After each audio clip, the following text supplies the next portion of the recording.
අපි මේ වීඩියෝ එකෙන් කතා කරන්න බලාපොරොත්තු වෙනවා කොහොමද one sample ttest එක Minitab software එක මත පදනම් වෙලා run කරන්නේ. ඒකේ output කොහොමද interpret කරන්නේ. ඉස්සෙල්ලම අපි මූලික අදහසක් ලබා ගමු. one sample ttest එකක් අපි කරනකොට මොන වගේ පියවරයන්ද අනුගමනය කරන්නේ. ඉස්සෙල්ලම මේ ttest එකක් අපි run කරනකොට අනිවාර්යයෙන්ම දත්ත ප්‍රමතව ව්‍යාප්ත වෙනවද කියන දේ තහවුරු කරගන්න. එහෙනම් ඉස්සෙල්ලම අපි කරන්න ඕන මේ data series එක ප්‍රමතව ව්‍යාප්ත වෙනවද කියන දේ පරීක්ෂා. ඒක ප්‍රමතව ව්‍යාප්ත වෙනව නම් අපිට ඔන්න parameter test එක වෙන one sample ttest එක භාවිතා කරන්න පුළුවන්. ඒක ප්‍රමතව ව්‍යාප්ත වෙන්නේ නැත්නම් අපිට යන්න වෙනවා non parameter test එකට. හරි. මම මේකට ගත්තා පොඩි sample data ටිකක්. ග්‍රෑම් 50 ලෙස අපි වාර්තා කරන චොකලට් බාර්ස් 20ක බර මිනුම් කරන ලද බර ටික මේ data sheet එකේ දැක්ක. අපිට පරීක්ෂා කරන්න තියෙන්නේ මේ data sheet එකේ average weight එක. සාමාන්‍ය බර චොකලට් බාර් එක සාමාන්‍ය බර ග්‍රෑම් 50ද 50ට අසමානද කියන දේ පරීක්ෂා කරන්න. සාමාන්‍යයෙන් ආයතනය මගින් දීලා තියෙන්නේ මේ චොකලට් බාර් එක බර ග්‍රෑම් 50ට වඩා අඩු වෙන්න බෑ කියලා.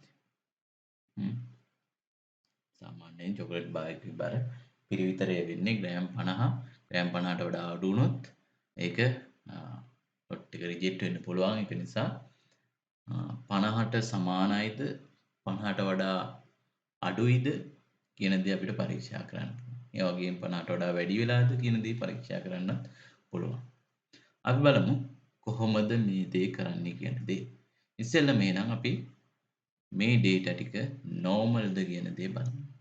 ඒකට අපිට පුළුවන් මේ stat යටතේ තියෙනවා basic statistic යටතේ normality test කියලා. එහෙනම් normality test එක අපි run කරනවා. මේ normality test එකෙන් අපිට පුළුවන් දෙන ලද දත්ත ශ්‍රේණියක් ප්‍රමත ව්‍යාප්තියකින් පැවතෙනවද කියන දේ අපිට පරීක්ෂා කරන්න. එයාව ක්ලික් කරාට පස්සේ අපිට දෙන්න තියෙනවා variable එක දෙන්න box එකක් දෙනවා. අපේ variable testing variable එක දෙනවා. මෙන්න අපිට select කරන්න තියෙනවා test කිහිපයක්. Shapiro test එකට similar test එකකුත් තියෙනවා. Kolmogorov test එකක් තියෙනවා. Anderson Darling test එක. ඒක තමයි default තියෙන්නේ. සාමාන්‍ය parametric analysis එකේදී Anderson Darling test එක වඩාත් යෝග්‍ය anomaly එක බලන්න. ඒක නිසා මේ Anderson Darling test එක default click කළා තියෙන්නේ. එයාව මම click කරගෙන okay කරනවා. එනවා result එකක් මේ වගේ normal probability plot. normal probability plot එකේ මේ scatters ටික මේ තියෙන line එකට වඩා ගොඩාක් ඈතින් පිටන්නේ.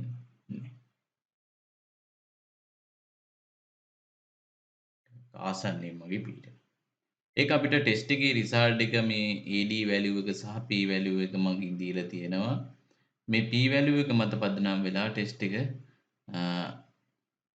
අදාළ නිගමනය දෙන්න පුළුවන්. අපේ මේකෙදී අපේ null hypothesis එක වෙන්නේ දත්ත ප්‍රමතව ව්‍යාප්ත වෙනවා කියන දේ. alternative එක වෙන්නේ දත්ත ප්‍රමතව ව්‍යාප්තියකින් පැවතෙන්නේ නැහැ කියන දේ. දත්ත ප්‍රමතව ව්‍යාප්ත නොවේ කියන දේ. එහෙනම් අපි සාමාන්‍යයෙන් p value එක 0.05ට වඩා අඩුයි නම් අපි ටෙස්ට් එක රිජෙක්ට් කරනවා. රිජෙක්ට් කරනවා කියන්නේ අපි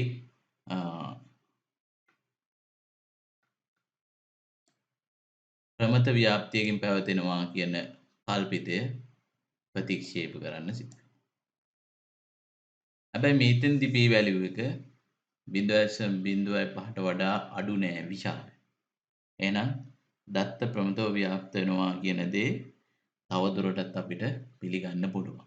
එහෙනම් අපේ මූලික උපකල්පනය තෘප්ත වෙනවා දත්ත ප්‍රමතව ව්‍යාප්ත වෙනවද කියන දේ පරීක්ෂා කරන්න තිබිච්ච. එහෙනම් දත්ත ප්‍රමතව ව්‍යාප්ත වෙනවා නම් අපි කිව්වා t-test එකට යන්න පුළුවන්. එහෙනම් දැන් අපි යනවා කොහොමද ටෙස්ට් එක කරන්නේ? මේ ස්ටැට් යටතේ තියෙනවා බේසික් ස්ටැටිස්ටික්. ඒකේ one sample t කියලා දෙනවා. one sample t ටෙස්ට් එක ක්ලික් කරා. ඊට පස්සේ ඩිෆෝල්ට් තියෙන්නේ samples ටික මේ data raw data විදිහට තියෙනවා. ඒ වගේම තව ඕන summarize data තියෙනවා. summarize data වලට මෙයා calculate කරන්න දෙනවා. එතෙන්දී අපි අනිවාර්යෙන් sample size එක, sample mean එක, sample standard deviation එක අපි දෙන්න ඕනේ. මෙතෙන්දී අපි summarize data නෙමෙයි තියෙන්නේ. raw data තියෙන්නේ. ඒක නිසා මම default තියෙන option එක තියාගන්න. එතෙන්දී මේ box එක click කරාට පස්සේ අපේ variable list එක highlight වෙනවා. මොන variable එකද අපි test කරන්න කියන දේ ඊළඟට දෙන්න තියෙන්නේ. මෙතෙන්දී අපේ chocolate bar එක weight එක කියන variable එක මම දීලා select මේ box එකට. ඊට පස්සේ perform hypothesis test කියන දේ click කරනවා. hypothesize mean එක අපෙන් ඉල්ලනවා. අපේ කල්පිතග්ගය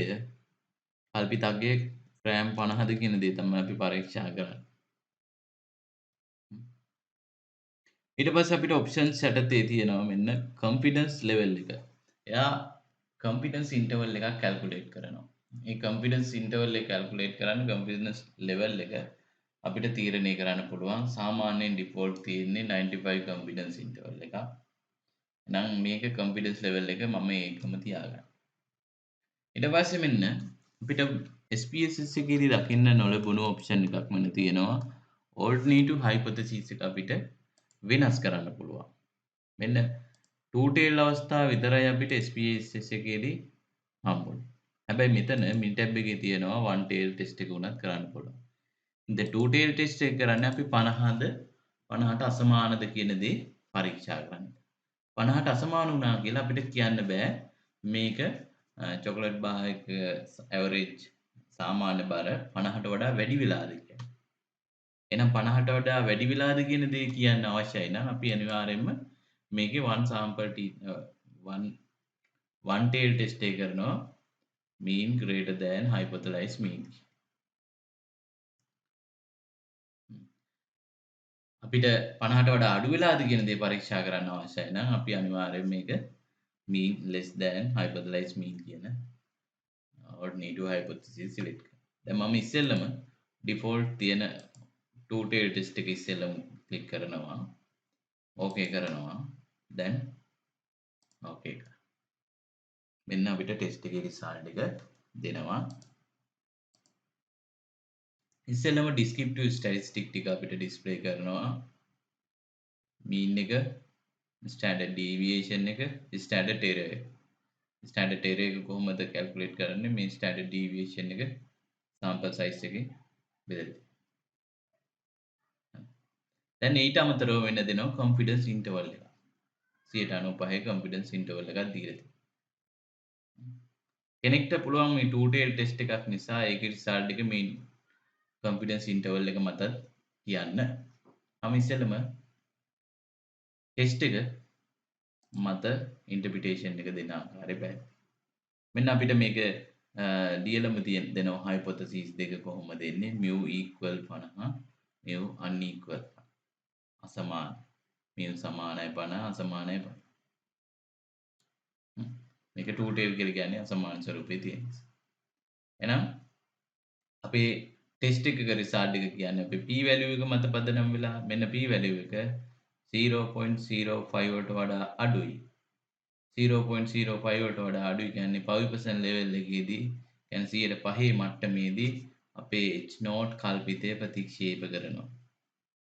H0 කල්පිතය ප්‍රතික්ෂේප කරනවා. මොකද p value එක significant. එහෙනම් H0 ප්‍රතික්ෂේප කරනවා කියන්නේ අපිට තහවුරු වෙනවා මේ chocolate bar එක සාමාන්‍ය බර ග්‍රෑම් 50යි අසමානයි. 50 වෙන්නේ නැහැ කියන. දැන් 50 උනේ නැහැ කියන දේ මත අපිට කියන්න බෑ 50ට වඩා අඩුයිද 50ට වඩා වැඩිද කියන දේ. ඒකට අපි අනිවාර්යයෙන් one tail test එකක් කරන්න ඕනේ. දැන් මේ 50 වෙන්නේ නැහැ කියන දේ තහවුරු වෙනෝනේ ටෙස්ට් එකකින්. ඒක අපිට තවදුරටත් පැහැදිලි කරන්න පුළුවන් මේ කොන්ෆිඩන්ස් ඉන්ටර්වල්. දැන් බලන්න 95 විශ්‍යා මට්ටමක් විශ්වාස මට්ටමක් යටතේ කොන්ෆිඩන්ස් ඉන්ටර්වල් එක දෙනවා මෙන්න. කොන්ෆිඩන්ස් ඉන්ටර්වල් එකේ ලෝ බවුන්ඩ් එක 50.12 50ට වඩා වැඩි. අපර් බවුන්ඩ් එක 51.34 5. දැන් බලන්න ලෝ බවුන්ඩ් එකයි අපර් බවුන්ඩ් එකයි දෙකම 50ට වඩා වැඩි.